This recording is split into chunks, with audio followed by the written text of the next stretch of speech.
briefly and answer questions 1 and 2. In the 19th century, scientific discoveries took a long time to produce any actual applications, and scientists might have had a case for giving little thought to the social or environmental impact of their work. That all changed in the 20th century, with the huge advances first in physics and then in biology. Science started to play a much more important role in our lives, and the relationship between scientists and society became much closer. Many scientists became increasingly concerned about the ethics of what they were doing, as they quickly saw the consequences.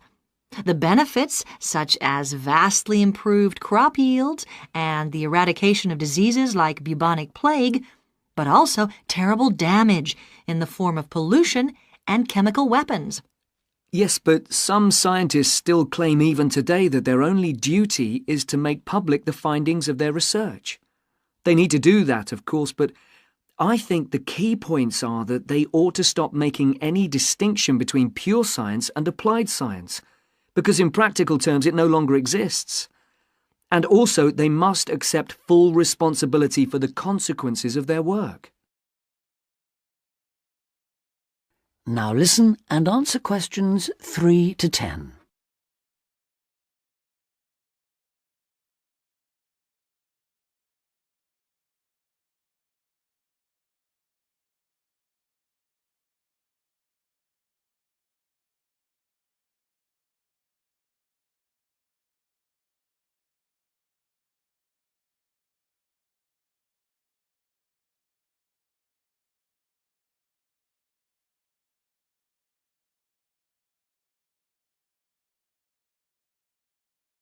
Now listen and answer questions 3 to 10. Let's explore that last point a little further. How can scientists put that responsibility into practice? By educating the public, particularly through the media and at the workplace. Another thing they must do is advise on what might one day go wrong as a result of what they're coming up with now. That seems essential. And just as importantly, if and when things do go wrong, they need to sort them out, especially where the fault lies with the original research. How do you feel about the international role of scientists, given that their work crosses frontiers so readily? I think it gives them, or at least should give them, a global view. In this respect, some of them are better placed than many politicians to see how new discoveries are likely to affect particular parts of the world. But will the politicians listen? Probably not. But I'm not suggesting getting involved with politics or politicians. Much better to raise the public's awareness of scientific issues so they can put the pressure on at election time. There's a problem here, though, isn't there, with the way the public sees scientists. They're all either mad or bad. That's something they need to work on, definitely. To regain public trust, they'll have to show they're accountable, and that science is about improving people's lives. That may not be so easy. What do you think are the areas in science that really worry people these days? Science in agriculture, above all. There's been all this media hysteria about Frankenstein foods, but there is a genuine issue here. Whether adding specific genes to plants is a valid way of increasing food production, or whether it risks the appearance of new diseases, of superweeds and pests. Which links it to another controversy, using chemicals to control pests. And that's something else that was at first thought to be harmless, but we now know that the careless spraying of crops has led to all kinds of health problems for people.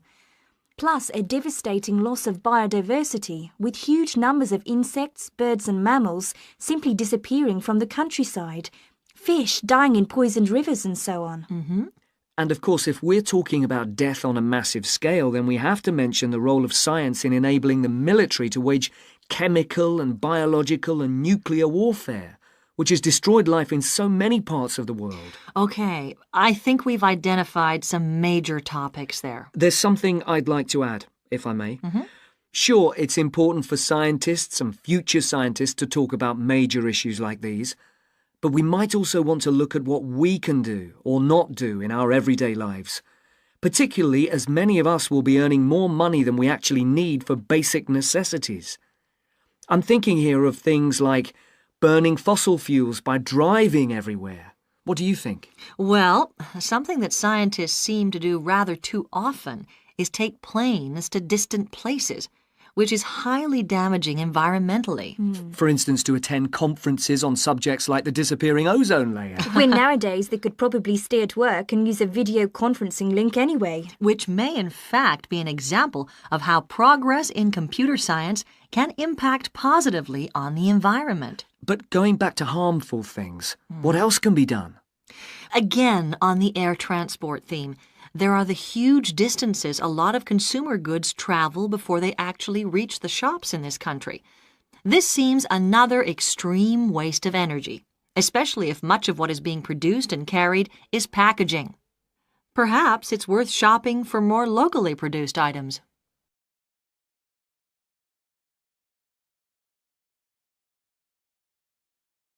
That is the end of part 1.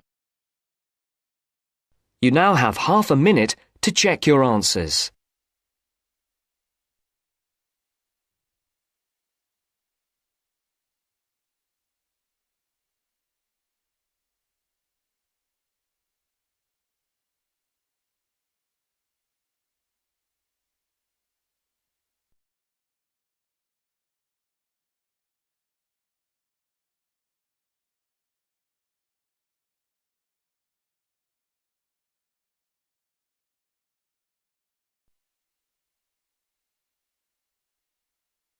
Now turns to part 2.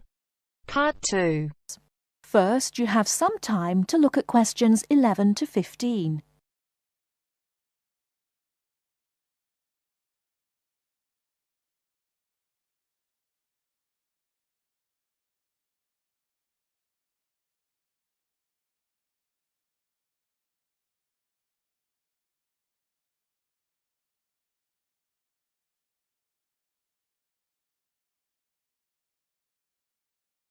Now, listen carefully and answer questions 11 to 15. Hi, Hello. how can we help you? Is this the Office of Institutional Real Estate? Yes, sir. My name's Alice Baum, and I'm a university housing supervisor. Oh, good. I wonder if you could help me. I'll certainly try, sir. I'm hoping to rent an apartment from September when I begin here, and I'd really like some advice on where to rent and how to rent a place. Advice on renting in Manhattan. We've got plenty of advice about that. The first thing to think about are the prices. New York is an expensive place to live, and Manhattan is the most expensive place in New York. Everyone wants to be here. In most areas of Manhattan, you'll have great difficulty finding a studio apartment for less than $1,300 to $1,400 per month. But there are areas just outside Manhattan, within a 30 to 40-minute commute, where you can find a decent studio apartment to rent for $850 to $1,000 per month. That's a big difference. But then there are travel costs on top of that. Yes, there are. If you're prepared to make compromises in your choice of accommodation, perhaps you can find an apartment you like and can afford.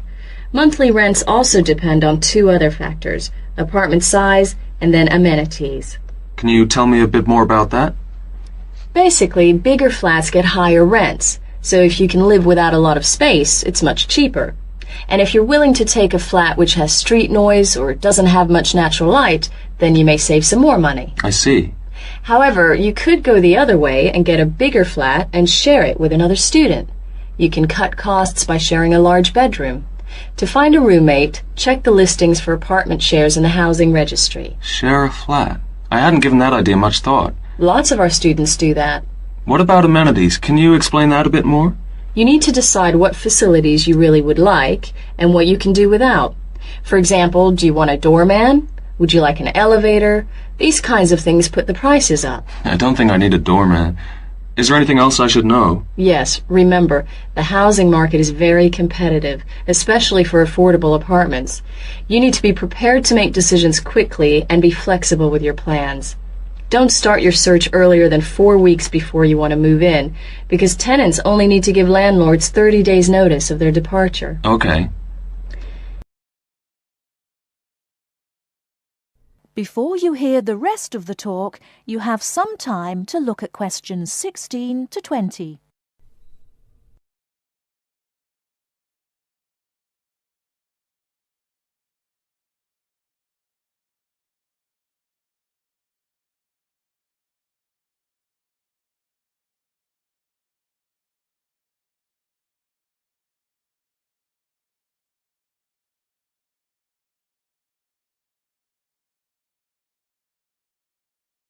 Now listen and answer questions 16 to 20.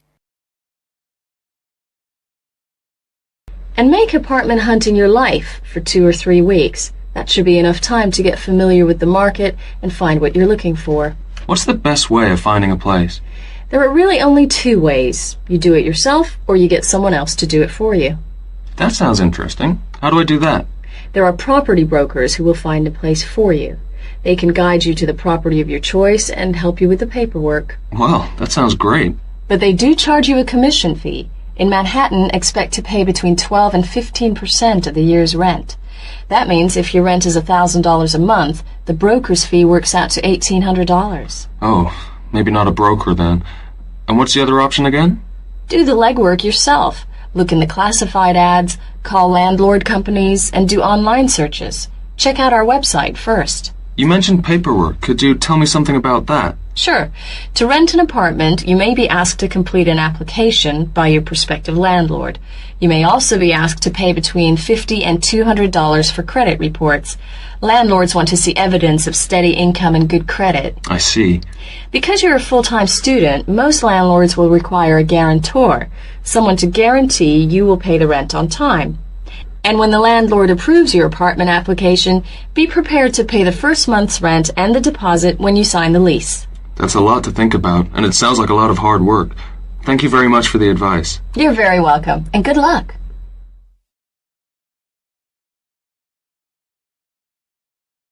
That is the end of part 2. You now have half a minute to check your answers.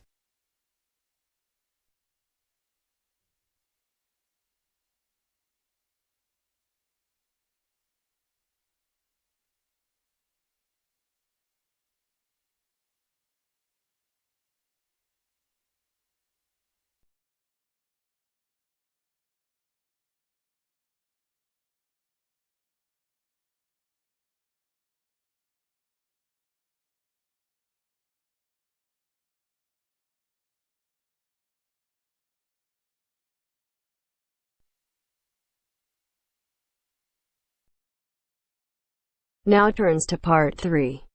Part 3. You are going to hear a conversation on animal protection. First, you have some time to look at questions 21 to 25.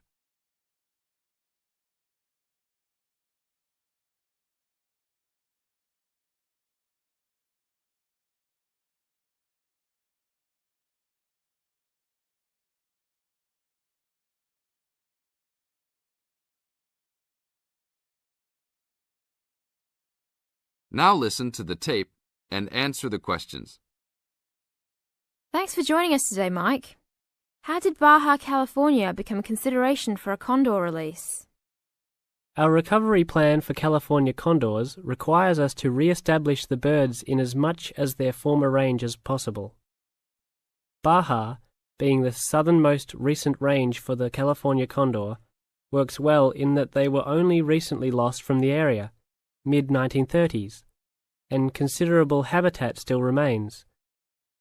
It is very isolated with very few people in the area. The mountains are spectacular, ranging up to 10,000 feet, or 3,000 meters. Our selected release site is at nearly 8,000 feet, 2,400 meters. Mike, how many birds do you envision flying free in this area, Baja, in the future? We will be releasing 4 to 8 birds on a yearly basis and will reconsider the situation when we have 20 birds in the area. What age do the birds have to be before moving them? That's a good question. Typically, we move them at 8 months to 18 months old. Birds are ready to fledge, or leave, from the nest at 6 to 7 months of age. In our current release group in Baja, we have birds as old as 30 months. It will be interesting to see how they behave. I expect that they will want to range more than younger birds and make it challenging for us to keep up.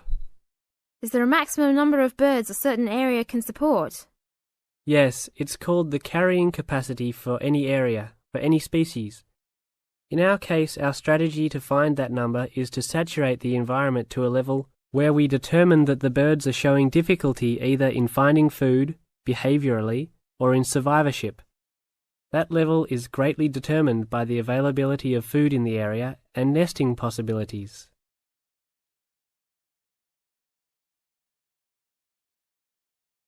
Now look at questions 26 to 30.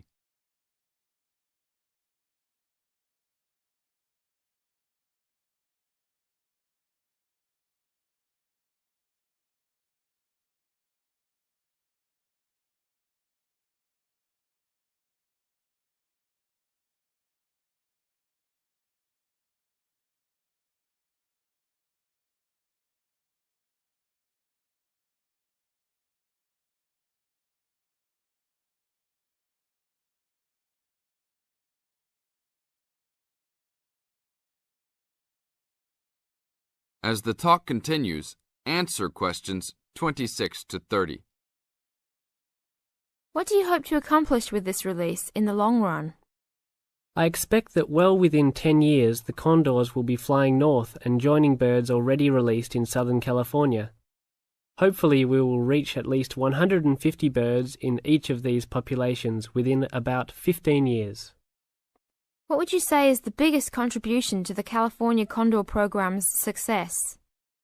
That would have to be the fact that we were able to breed the birds in captivity from the 27 birds we started with in 1987 to the 205 birds we have today. This is thanks to cooperation between the San Diego Wild Animal Park, the Los Angeles Zoo, and the World Center for Birds of Prey in Boise, Idaho. Are there any problems keeping track of and protecting your released animals outside of the US? Nope. We are using radio transmitters and will be using the new satellite and GPS transmitters as well. Which system is better? Using satellites. The advantages over radio telemetry are numerous. It makes it possible to keep up with the bird's flight without being led miles in a matter of minutes. It took the young condor only a week to migrate across the state, and with just radio telemetry, poor weather can keep a plane grounded, and not all roads are accessible to track them on ground. New technology will allow one to be able to track birds that are not accessible by plane. Also, it is a new way to gauge the effectiveness of reintroduction. How so? If a condor transmitter works properly, researchers will get a location every 10 days for about 2 years. Do you see an end in sight for the need to breed condors in captivity? Yes, that would be great. But it will take a while for us to establish the two wild populations and make sure that they are sustainable. Part of our recovery is to maintain a captive flock of 150 birds in various zoos around the country as a safety net for the future.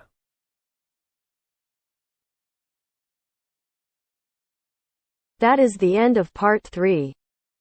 You now have half a minute to check your answers.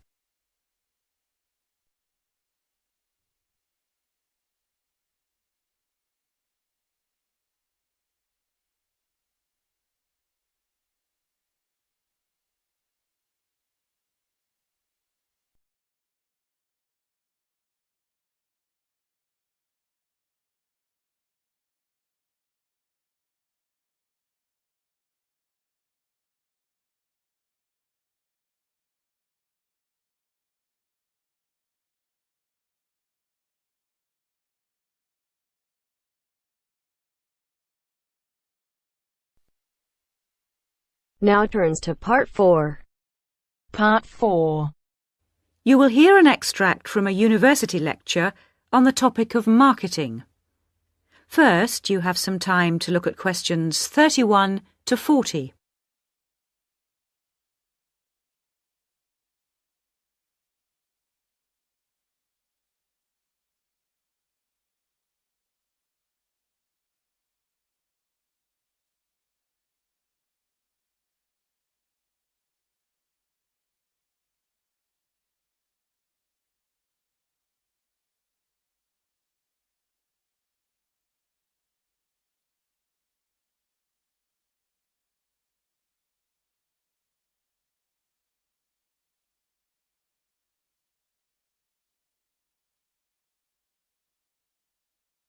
Now listen carefully and answer questions 31 to 40. Last week we looked at some general principles associated with marketing, and today I'd like to look at some of those points in a little more detail. So, what is marketing? Or put another way, what does the term marketing mean? Many people think of it simply as the process of selling and advertising, and this is hardly surprising when every day we are bombarded with television adverts, mail shots, and telephone sales. But selling and advertising are only two functions of marketing.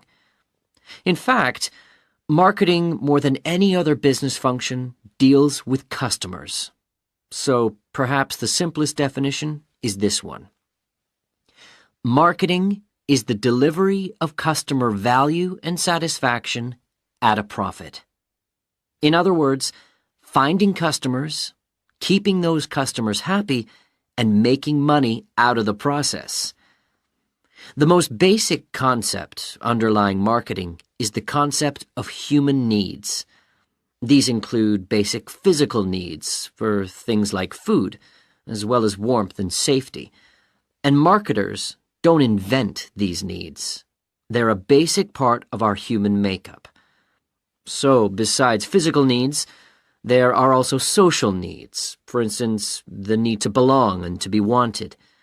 And in addition to social needs, we have the need for knowledge and self-expression, often referred to as individual needs. As societies evolve, members of that society start to see things not so much in terms of what they need, but in terms of what they want. And when people have enough money, these wants become demands. Now, it's important for the managers in a company to understand what their customers want if they're going to create effective marketing strategies. So there are various ways of doing this. One way at supermarkets, for instance, is to interview customers while they're doing their shopping. They can be asked about their buying preferences, and then the results of the survey can be analyzed. This provides reliable feedback on which to base future marketing strategies. It's also quite normal for top executives from department stores to spend a day or two each month visiting stores and mixing freely with the public, as if they were ordinary customers, to get an idea of customer behavior. Another way to get information from customers is to give them something. For instance, some fast food outlets give away vouchers in magazines or on the street that entitle customers to get part of their meal for nothing. As well as being a good way of attracting customers into the restaurants to spend their money, it also allows the managers to get a feel for where to advertise and which age groups to target. Another strategy employed at some well-known theme parks, such as Disneyland, is for top managers to spend at least one day in their career touring the park dressed as Mickey Mouse or some other cartoon character. This provides them with the perfect opportunity to survey the scene and watch the customers without being noticed. Okay, well, we mentioned customer satisfaction at the beginning of this lecture, and I'd like to return briefly to that as it relates to what we've just been talking about. If the performance of a product falls short of the customer's expectations, the buyer is going to be dissatisfied. In other words, if the product you buy isn't as good as you'd expected, then the chances are you'll be unhappy about it. If, on the other hand, performance matches expectations and the product you buy is as good as you expected, then generally speaking, the buyer is satisfied. But smart companies should aim one step higher. They should aim to delight customers by promising only what they can be sure of delivering and then delivering much more than they promised. So then, if, as sometimes happens, performance is better than expected, the buyer is delighted and is twice as likely to come back to the store. Now, let's move on to look at the role of advertising. That is the end of part 4. You now have half a minute to check your answers.